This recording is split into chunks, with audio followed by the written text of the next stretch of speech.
president. Hashtag go boss. Black South Asian vice president. Hashtag go boss. What's going on, everybody?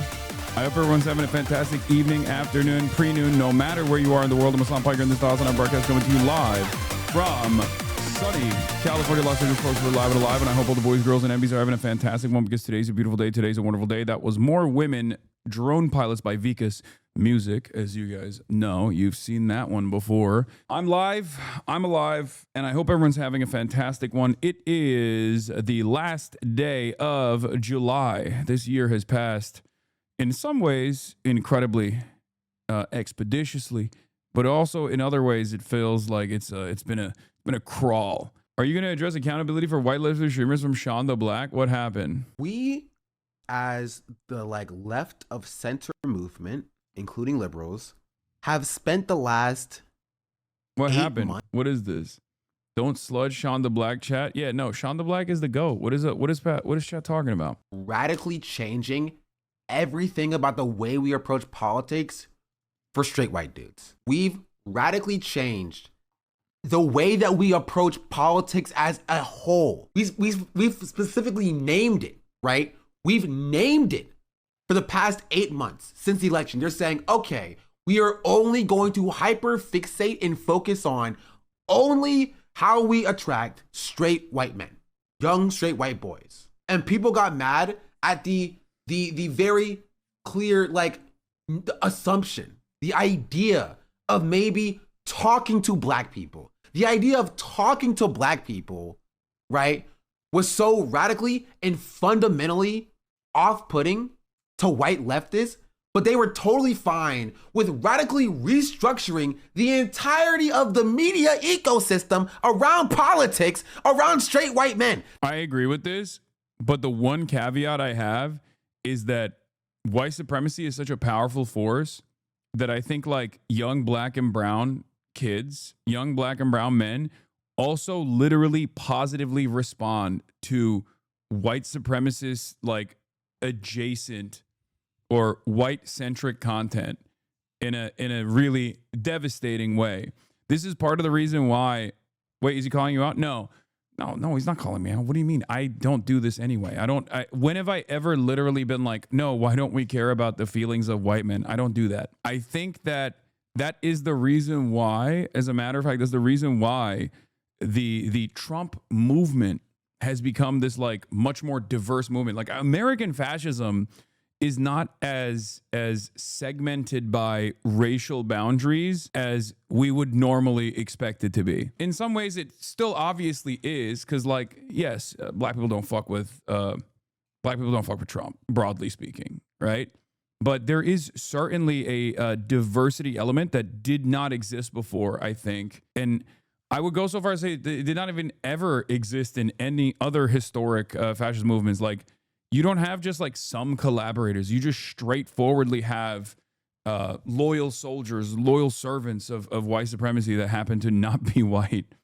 I mean, the most famous neo-Nazi right now is a Hispanic dude. Sure, white is a social construct. It's completely made up. But the most famous neo-Nazi in America currently is literally a dude whose last name is Fuentes, okay?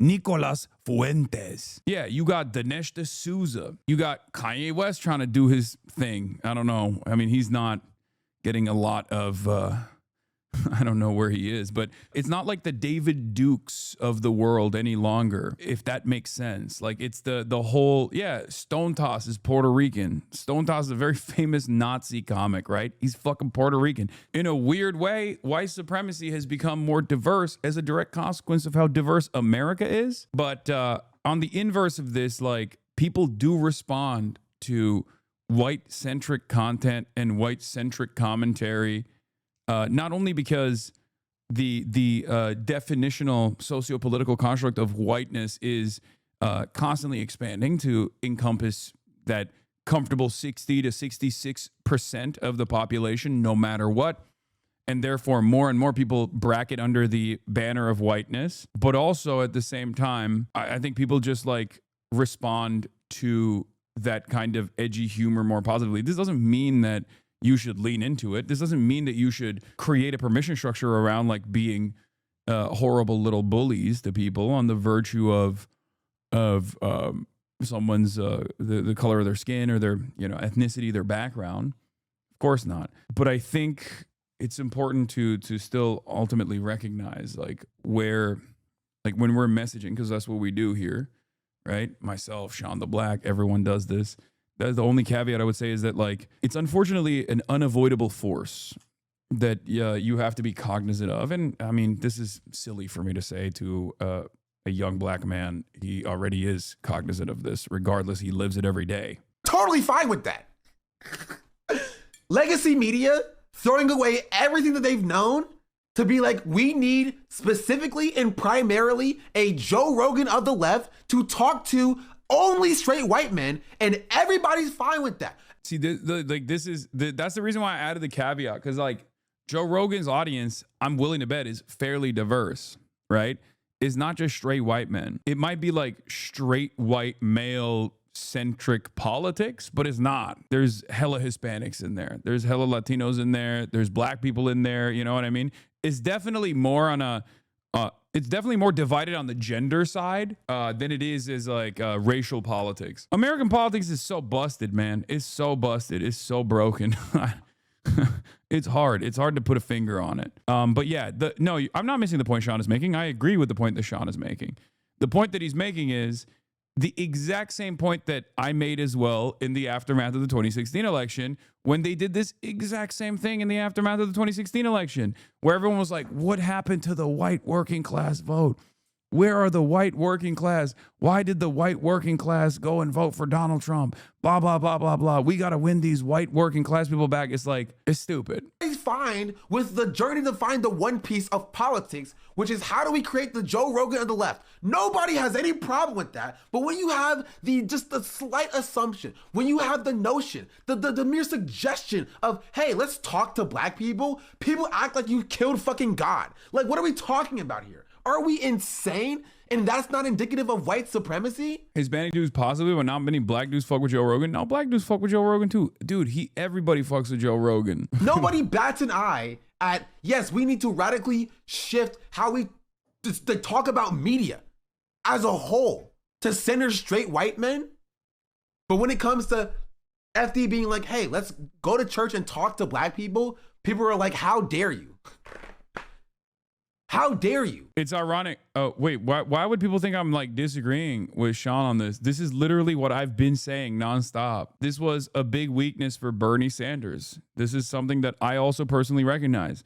You cannot expect people to literally listen to your message and understand it and internalize it just on the basis of your message being good or your policies being good. You got to go to where people are. You got to talk to people directly. This is certainly a weakness on the left. It's something that I talked about in the aftermath of the Zoran analysis and the Zoran victory within the Democratic Party primaries, as a matter of fact. If you recall, I said one of the things that Zoran needs to do, and one of the things that the DSA needs to do, one of the things that like a left movement needs to do is to tap into young black men in particular who already feel rudderless, who feel discouraged about their future within the Democratic Party, and try to get them to participate in the political process, but from a left position. Like this is a real problem. This is a real issue. How dare you saying that we need to market and talk to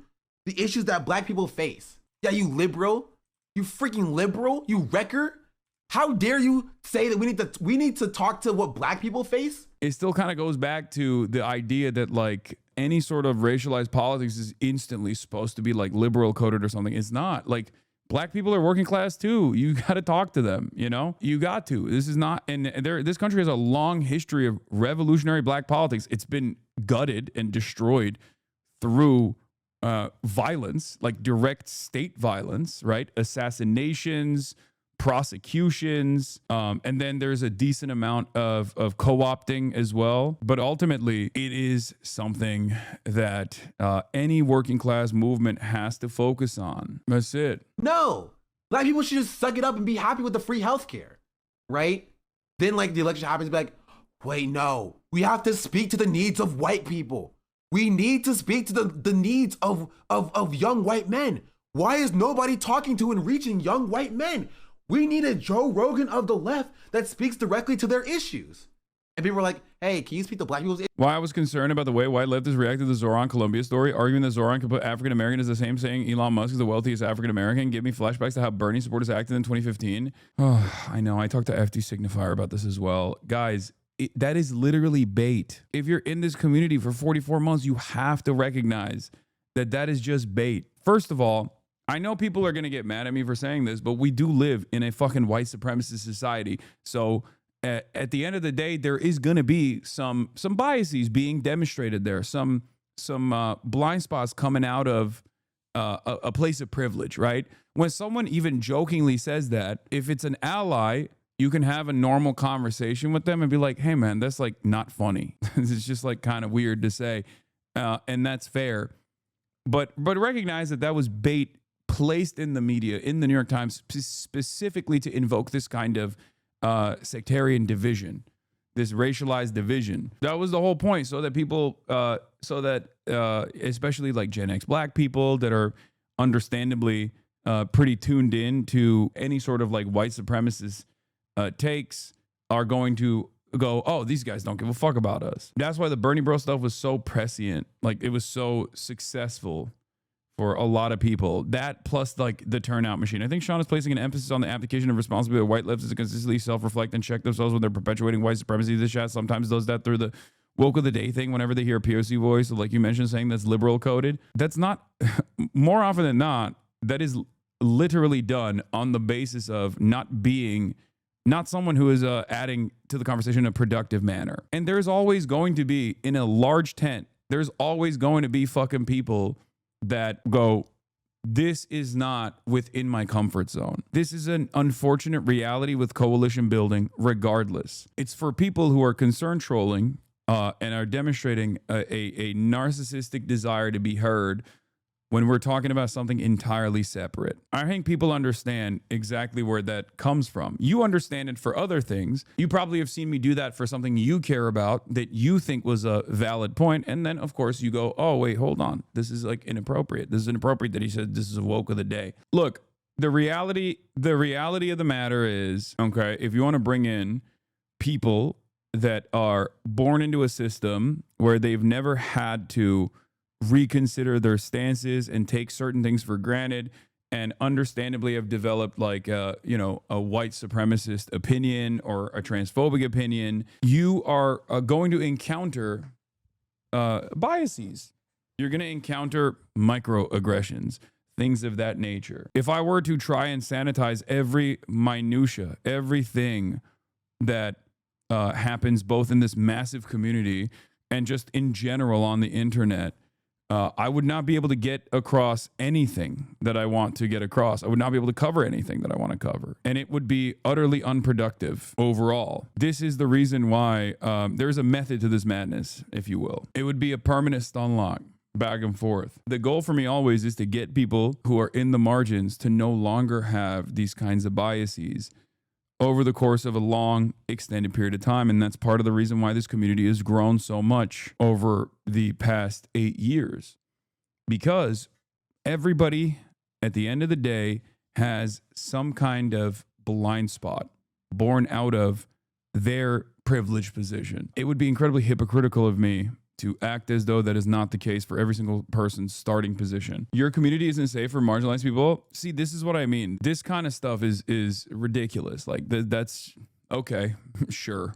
It's not. You've just been duped into thinking that it was for 21 months when you were a supporter for 21 months. Like that's what I mean. Like that's a ridiculous statement. That's a ridiculous statement. This is not a completely safe space. Of course it's not. This is an open environment where people can just fucking come in and say whatever they want. There's an arena full of people in here from all different walks of life. But if you consider this to be a stadium full of people, if you consider this to be like not safe enough for you, that's it. I have nothing to say to that. Okay, well, I'm sorry. I think one of the things that takes place, and I'll take ownership over my own actions in this, is that like a lot of chatters will get their notes from me. And in the process of getting their notes from me, they might not be equipped with the same level of knowledge or the same personal experiences that I have, right?